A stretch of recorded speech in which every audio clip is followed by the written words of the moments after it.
හරි. වග්ගඩුව ඇතුළට ගිහපහම පුතේ වග්ගඩුව ඇතුළේ අපිට වග්ගඩුවේ බාහිකය මජ්ජාව ඔය ටික තියෙනවා. ඒ ටික ඔයාලා හිමිට බලා ගන්න.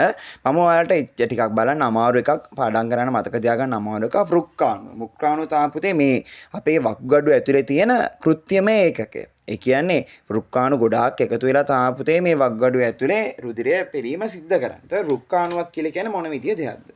දැන් පුතේ අපේ රුධිරේ එනවනේ ධමනිකෙන් මහා ධමනියෙන් එනවා. හරි. දමනයේ මෙහෙම ඇවිල්ලා පුතේ අභිවාහී දමනිකාව මොකක්? අභිවාහී දමනිකාව. අභිවාහී දමනිකාව මෙහෙම එනවා. ඒක හීනී පොඩ්ඩක්. හැබැයි මේ හීනියක තව හීනි රුධිර කේශනාලිකා වලට බෙදිලා මෙන්න මෙහෙම ගුලියක් විදිහ නිර්මාණය වෙනවා. හරි. එතකොට මේකට අපි කිව්වේ අභිවාහී දමනිකාව. අභිවාහී දමනිකාව තවත් රුධිර කේශනාලිකා වලට වෙන් වෙලා හැදෙන මේකට අපි කියනවා මොකද්ද? ගුච්චිකාව. ගුච්චිකාව. ඊට පස්සේ ඒ ගුච්චිකාවෙන් පස්සේ අපවාහී දමනිකා. පුතේ ලස්සනයිනේ වචන දෙක. අභිවාහී මේක ඇවිල්ලා අපවාහී. හරි. ඊට පස්සේ මේ ගුච්චිකාවෙන් පුතේ මේ ටික පෙරෙනවා. ඒ කියන්නේ මේක ඇතුලේ දැන් බටේ පොඩි වෙලානේ. බටේ පොඩි වෙලා කියන්නේ පීඩනය වැඩි වෙලා. පීඩනය වැඩි වුණාම තවදුරටත් රුධිරේ ඉන්න බෑ. තෙරපෙනවා. තෙරපෙදි මෙතනින් ලීක් වෙනවා. මේ රුධිර කේශනාලිකා බිත්ති වලින්. ඒ රුධිර කේශනාලිකා බිත්ති වලින් වගේම තව මෙතෙන් පෙරෙන්නේ පෙරණයක් තියෙන අපි ඒකට කියනවා බ්‍රෝමන් ප්‍රාවරය කියලා. මොකද්ද කියන්නේ? බ්‍රෝමන් ප්‍රාවරය. ඊට පස්සේ මේ බ්‍රෝමන් ප්‍රාවරයේ මේ ඇතුළත බිත්ති වලිනුත් මේක පෙරීමට ලක් වෙනවා. හරි. එතකොට අන්න ඔතනිනුත් පෙරීමට ලක් වෙනවා. ඔහොම පෙරිලා ඉවරණයෙන් පස්සේ මේක වැටෙනවා පුතේ තව මෙන්න මෙහෙම බටයකට. ඒක පුතේ වංගු තියෙන බටයක්. ඒ හින්දා මේකට කියනවා සංවලිත නාලිකාවක්. සංවලිතයි. හරි. හැබැයි මේක ළඟ තියෙන සංවලිත නාලිකාවේ බ්‍රෝමන් පාවරයට ළඟ තියෙන සංවලිත නාලිකාව හින්දා මේකට කියනවා මොකක්ද? අවිදුර සංවලිත නාලිකාව. හරි. අවිදුර සංවලිත නාලිකාව. එහෙනම් පුතේ ඈතිනුත් සංවලිත නාලිකාවක් ඇති. ඒකට මොකද්ද කියන්නේ? ඒකට අපි කියනවා මොකක්ද? විදුර සංවලිත නාලිකාව. දැන් මේ අවිදුර සංවලිත නාලිකාවෙන් පුතේ උඩ ඉඳන් පල්ලෙහාට මෙහෙම කෙලින් බටයක් එනවා. ඊට පස්සේ මේක නැවෙනවා ආය උඩට බටයක් යනවා. පුතේ ගණන් චුට්ටක් මතක් කරගන්න. ආරෝහණ අවරෝහණ වැඩි එකේ ඉඳන් අඩු එකට නම් උඩ වැඩි යට අඩුයි. උඩ වැඩිනේ කොහොමත්. වැඩි එකේ ඉඳන් අඩු එකට රුධිරය කියන අපි එකට කියනවා මොනවද පුතේ? අවරෝහණ බාහුව.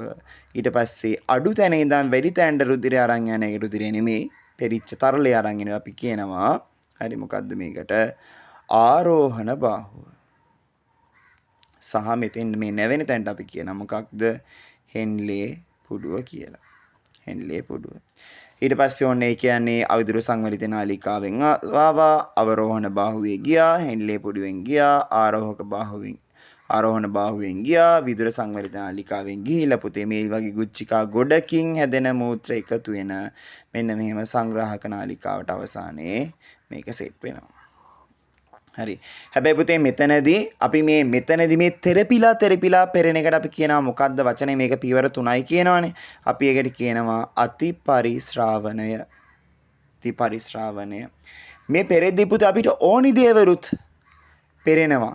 අපිට ඕනි දේවලුත් පෙරෙනවා. ආන්ගේ ඕනි දේවල් පෙරුණාම ආයේ වරගන්න පුතේ මේ දමනිකාව අභිවාහී දමනිකාව මෙහෙම පුතේ රුධිර කේශනාලිකා ජාලයක් වෙලා මෙයාග හරහා එනවා මේ බටේ හරහා එනවා. එද්දින් මේකේ පෙරිච්ච ග්ලූකෝස් වගේ ඕනි දේවල් අහපව මේක ඇතුළට යනවා. ඒකට අපි කියනවා මොකක්ද?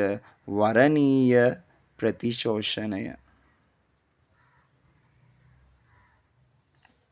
ඊට පස්සේ සමහර වෙලාවට පුතේ පෙරුණා කිව්වහම මේකේ හැමදේම පෙරෙන්නත් නැතුව ඇති. ඒ පෙරිච්ච නැති ඒවා අහපව මේකට පෙරෙනවා. මෙන්න මේකට පෙරෙනවා පොටෑසියම් අයන සමහර දේවල් ඔහොම පෙරෙනවා. ආන්ගේ පෙරෙන එකට තුන්වෙනි ආකාරයට අපි කියනවා මොකද්ද?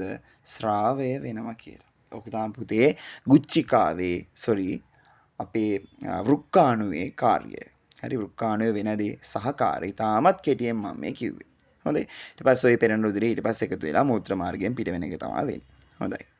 ඊට පස්සේ මේ රුධිර කේශනාලිකා ජාලය හපව එකතු වෙලා අපේ හැදෙනවා රුක්කීය ශිරාව. මේක රුක්කීය දමනය.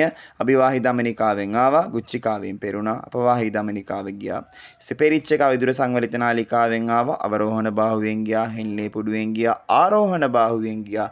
මෙතන විදුර සංවලිත නාලිකාවෙන් ගිහිලා සංග්‍රාහක නාලිකාවෙන් එකතු වෙනවා ශ්‍රෝණියට. හරි. ඒතර ඔය විදිහට තමයි කතන්දරේ වෙන්නේ.